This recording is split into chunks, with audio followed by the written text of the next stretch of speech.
so you're making a motion that we have a staff report in July regarding eliminating the admin allocations That's right. and the business units from the budget. Not the business units, just the allocations for now. What the perspective is on that and the potential agreement for 2014's budget. Mr. Munson.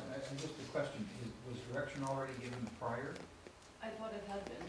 Okay, so this is procedurally then, if the direction's given, if we need clarity, we can do a notice of motion for Monday. That's fine. I can leave If it you need clarity to check out what the motion was, but I do believe that direction was given earlier.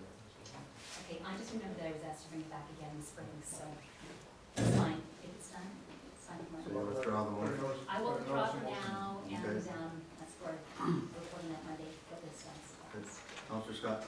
May I suggest that you check back and see if it was put forward, and if we have a motion and stuff in place, you know. Staff will do that. Thank you. We'll meet on Monday. Okay.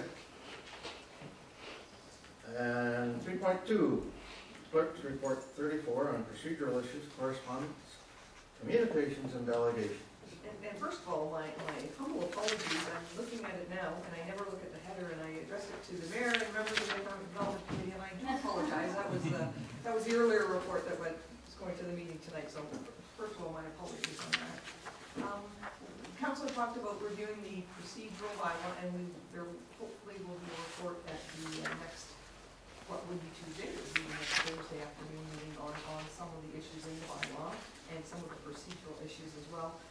What we had trying to put together right now were some of the issues that are just causing a little bit of a challenge every now and again because there's little or no flexibility in the policy or the directions aren't as clear as they could possibly be. So I'm hoping that we can have a little bit of a discussion here today on these issues and get some direction as to how council would like us to deal with these based on the issues presented. So. Okay.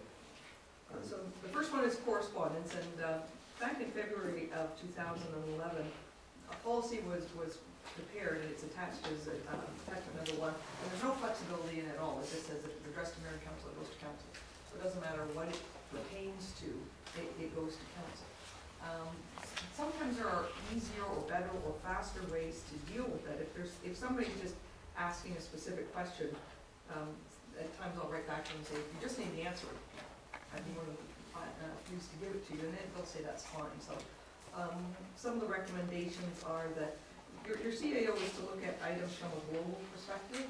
So this recommendation for discussion is that items addressed to the mayor and council would go to the CAO, who would look at them from a global perspective, and there are some options for how it would be dealt with. And the first one would be that it would go to council with a staff report so that you have some background information, because nothing's worse than getting an issue in front of you that you don't have the background information or some recommendations or suggestions. Do you want to carry on through questions for that? Yeah, actually right at the start. Yeah. So together with the staff report, when it gets to the agenda, we would have staff report and emails. Yes. Sort of a new meeting just in terms of correspondence. Put background with it.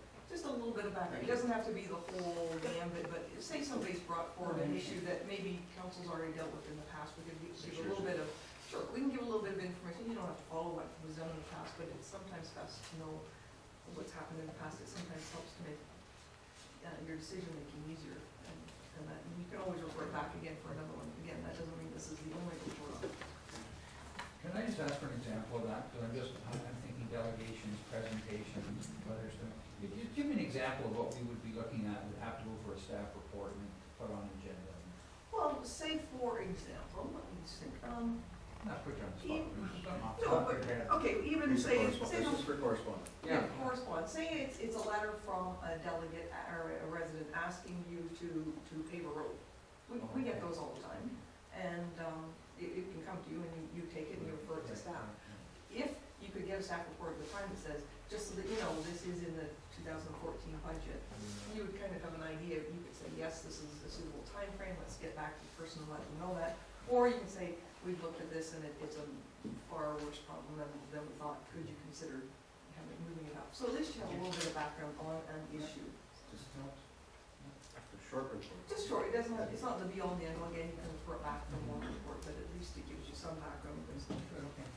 And then if it is just for information, we have that too sometimes, people just, it is just general information, but it is addressed to the mayor and council, so it comes into your agenda.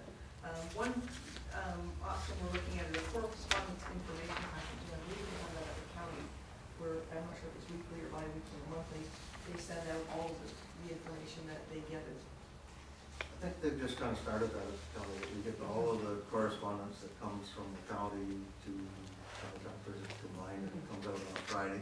I've been, the last few weeks, I think I've been trying to circulate it to council just as an FYI. So, similar to that, we would try to do a correspondence information package and send it to council and put it on the website. Meredith?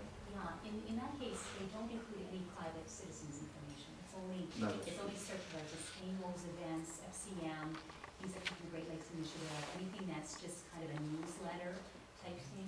Yeah. So private citizens are never included in that. So I have a little reservation that having two sources or two locations of correspondence from residents, because some people just may not read. Something gets posted in a separate site, separate location on our website, and I think I like the consent file, the consent agenda, which you do. I think that works really well. You can kind of get a sense of it, and it's all organized. There's not two locations. You always know that if it was dealt with in April, you'll find in the April agenda somewhere, as opposed to four different locations. It gets two meetings that. I have some reservations Okay, about. how about we work through them all, then have a chat on all of them, and we'll take suggestions on. And then there are some that could go to the appropriate information, because if they are asking council for an answer on something like, what is the status of the West Banquet sewage treatment plant? Well, it's not anything you would necessarily have at your back and call. So maybe it could be referred to the appropriate department. They could answer the question, and then if the person's not satisfied or has further questions, that could come back. And again, they would be notified of that and the estimated time for response. Some will go to committee. We don't have a lot of committees, but there is the fire board, there is the economic development. So perhaps it would better into their agendas, so rather than go to council and be referred. And again, the sender would be notified. Or return to the sender with an explanation as to why it can't go. There are some questions that we get now that we're not at liberty to disclose an answer to, whether it's confidential or personal information, or it's something that if it's borderline, again, it goes in later on. If it's in the public record, anyone's entitled to it, but if it's not in the public record or we have to search, sometimes it's best if somebody asks for freedom of information request, if it's a little dodgy. It's a bit dodgy, then we would rather go through the legislation and just make sure that we've got all of our I's dotted and T's crossed. So that's what sometimes happens with that. So that's sort of our recommendation. The whole purpose was that it would go in a correspondence information package, so the council would always get the information. Similar to the consent agenda, if anybody wanted anything particular brought up, it could be referred. And the public would be kept advised at all times as to what's happening. Now, I understand your concern about something from a private individual, but they would all be in the agenda regardless, would it not? Or is that your issue that it wouldn't be dealt with? Is that your concern?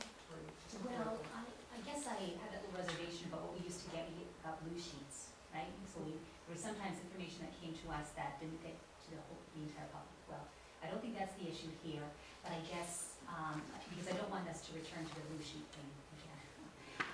As far as having another location on the website, it just becomes complicated for people to read this document and another document in order to get a full picture.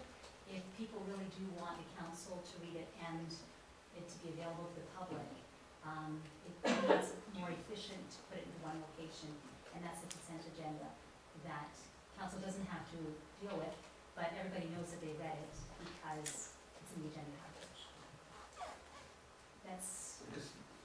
You made the point about some of the items that get put on that consent agenda are 15 or 30 pages. And that comes in later. That is the items that we're talking about that the county circulates, the ABCA reports and the St. Clair reports, and some